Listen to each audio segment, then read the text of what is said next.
बहुत जल्द हम लोग खुलासा भी करेंगे, क्योंकि अभी ये मामला सब जुडिस है सीजीएल का, कि किस प्रकार से सीजीएल को भारतीय जनता पार्टी ने यहां लोगों के, यहां के छात्रों के साथ, यहां के युवाओं के साथ छल किया, पूरे तथ्य और साक्ष्य के साथ। झारखंड कर्मचारी चयन आयोग द्वारा ली गई सीजीएल की परीक्षा पर अब राजनीति जमकर होने लगी है।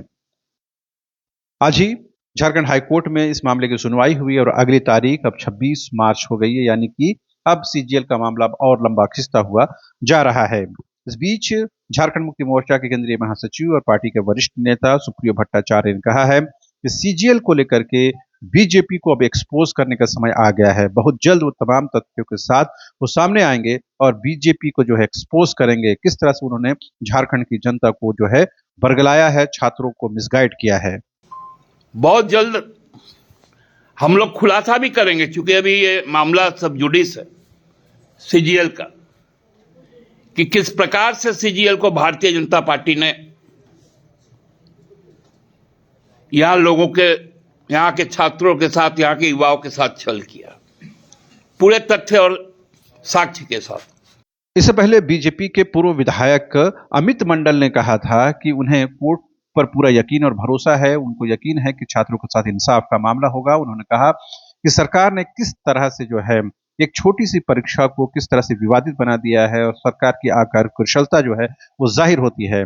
अमित मंडल ने साफ तौर पर हेमंत सोरेन की सरकार और जेसीसी पर हमला बोला और ये बताने की कोशिश की कि किस तरह से झारखंड के छात्रों का भविष्य जो है वो बर्बाद हो रहा है। आप अमित मंडल को सुनिए। लेकिन मेरा पूरा मानना है कि सीजीएल में हुई अनियमितता कहीं ना कहीं एक रियलिटी है, और सिर्फ सीजीएल में ही नहीं, तमाम पहले भी जो एग्जाम्स हुए हैं उसमें भी जो हुई अनियमितता है वो जग जाहिर है।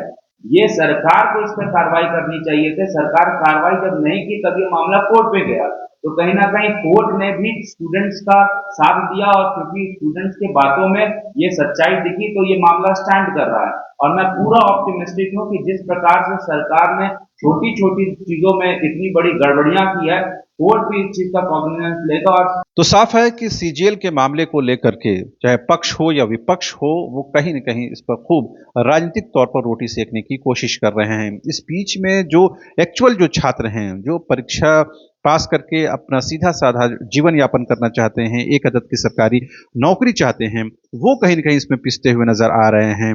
बड़ी संख्या में छात्र नेता हैं, कोचिंग संचालक हैं या दूसरे लोग हैं, वो एक अलग मुहिम चला रहे हैं, जबकि जो इस परीक्षा में पास हो चुके हैं करीबन 2229 या 31 परीक्षार्थी जो हैं वो अलग मुहिम चला रहे हैं कि उनके साथ गलत हो रहा है।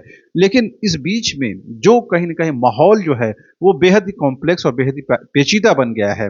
दरअसल 21 और 22 सितंबर को ये परीक्षा होती है और उसके बाद से ही इस परीक्षा पर ग्रहण लगता हुआ नजर आता है और कहा जाता है कि इस परीक्षा का पत्र जो है लीक हुआ है, इसकी सीबीआई से जांच होनी चाहिए। इवन की बीजेपी ने अपने विधानसभा चुनाव के दौरान कहा था कि अगर उनकी सरकार बनती है तो इस परीक्षा को रद्द करेंगे, और इस बात को उन्होंने अपने मैनिफेस्टो में शामिल किया था।